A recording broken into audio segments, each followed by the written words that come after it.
Assalamualaikum dear parents and students, open your math books, page number 11 multiplication. ठीक है, multiplication हम लोग पहले भी कर चुके हैं और मल्टीप्लिकेशन के लिए जो है आप लोगों को टेबल्स लाजमी आने चाहिए, इसलिए आप लोग अपने पहले 2 से 10 तक सारे टेबल्स आप लोग रिवाइज़ करेंगे। ठीक है, अब जिसको हम ऊपर टर्म जो हम लिखते हैं, ठीक है, जिससे मल्टीप्लाई करते हैं उसको मल्टीप्लिकेंट कहते हैं, और जिन नंबर से उनको मल्टीप्लाई हमने करना होता है वो मल्टीप्लायर्स होते हैं। ठीक है, और जो इनका आंसर आता है वो इसको प्रोडक्ट कहते हैं हम। ये 3 चीज़ें आप लोगों ने याद रखनी है। मल्टीप्लिकेशन किस तरह करते हैं, 6 का टेबल हम पढ़ेंगे 3 तक, जो आंसर आएगा उसको हम लिखेंगे 6 3 18, 8 नीचे और कैरी 1 यहाँ ऊपर चला गया। 6 4 24 + 1 5 नीचे, 2 ऊपर कैरी चला गया। 6 2 12 12 + 2 6 12 + 2 14, तो 14 यहाँ हमने नीचे लिख दिया। ठीक है, अब ये वाली तो आपकी हो गई मल्टीप्लिकेशन कंप्लीट। अब उसके बाद हम जब दूसरे नंबर को मल्टीप्लाई करेंगे 4 को, तो उसके लिए हम क्या करेंगे, यहाँ पे एक 0 लगा देंगे पहले। ठीक है, उसके बाद मल्टीप्लाई करेंगे। 4 3 सा क्या होता है 12, 2 नीचे आ गया और इसी का कैरी यहाँ पे ऊपर जाएगा। ठीक है, अब 4 4 सा 16, 16 + 1 क्या होता है 17, तो 17 हमने ये थर्ड टर्म के नीचे यहाँ पे लिखा है 7 और कैरी 1 यहाँ ऊपर चला गया। अब 4 2 सा 8, 8 + 1 9, तो यहाँ पे आ गया 9 ये। ठीक है, इस तरह से आपने इसको मल्टीप्लाई करना है। नेक्स्ट पेज पे आ जाएं आप लोग।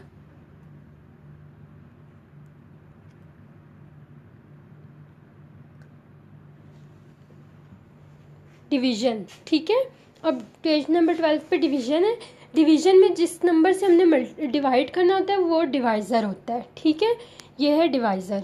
जो अंदर लिखते हैं उसे डिविडेंड कहते हैं और जो ऊपर हमारे पास आंसर आता है वो कोशेंट होता है, और अगर आखिर में कुछ बच जाता है तो वो रिमाइंडर होता है। ठीक है, कुछ की डिवीज़न कंप्लीट हो जाती है तो एंड में 0 आता है, लेकिन जिनकी डिवीज़न कंप्लीट नहीं होती उसके आखिर में अगर कुछ बच जाता है तो वो उसका रिमाइंडर होता है। ठीक है, अब डिवाइड करने के लिए हम क्या करते हैं, बाहर क्या लिखा हुआ है 8 का टेबल हमने पढ़ना है कि या तो हमारे पास 46 आ जाए या उसके करीब करीब आ जाए। ठीक है, अब 8 5 सा क्या होता है 40। ठीक है, और 8 6 सा 48 बड़ा हो जाता है। ठीक है, तो हमने करीब कौन सा था 8 5 सा 40 हमारा करीब करीब था, तो हमने 8 5 सा 40 कर दिया। ठीक है, ऊपर हमने 5 लिखा, नीचे 40 लिखा। 46 में से 40 माइनस किया तो हमारे पास क्या आ गया यहाँ पे 6, और फिर यहाँ से ये जो 9 था वो हमने नीचे उतार लिया। ठीक है, तो ये बन गया 69। अब 8 8 सा 64, ये इसके करीब करीब होता है। ठीक है, तो हमने 8 8 सा 64 कर दिया। अब 69 माइनस 64 किया तो हमारे पास क्या आया 5 बच गया। अब हमारे पास ऊपर कुछ भी नहीं था जिसे हम नीचे उतार के इसको डिवीज़न को अपनी कंप्लीट करते, तो हमारे पास 5 रिमाइंडर आ गया। ठीक है, now turn your pages, fill in the blanks, page number 14, exercise 1C। अब फिल इन द ब्लैंक्स भी आप लोगों की मल्टीप्लिकेशन और डिवीज़न पे है। ठीक है, इन 3256 मल्टीप्लाई 928। अब क्या करना है, 3256 को 928 से मल्टीप्लाई करना है। ठीक है, जिससे मैंने अभी पीछे मल्टीप्लाई एक करके बताया आपको, इसी तरह आपने मल्टीप्लाई करना है।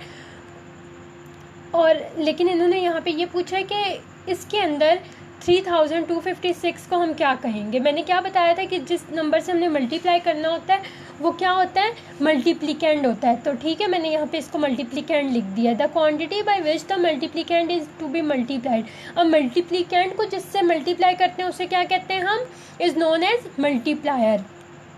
The number which divides a dividend is called a divisor. Dividend को हम जिससे डिवाइड करते हैं उसे क्या कहते हैं, डिवाइज़र कहते हैं। ठीक है, 18,400 डिवाइडेड 100। अब 100 को हमने 18,000 से डिवाइड किया, ये मैंने डिवाइड किया, तो ठीक है आंसर क्या आया मेरे पास 184, यहाँ पे लिख दिया मैंने 184। If the dividend is 348 and the divisor is 12, the remainder. अब 348 बाहर अंदर लिखेंगे आप और बाहर 12 लिखेंगे। ठीक है, इस तरह से जैसे मैंने यहाँ पे डिवाइड किया।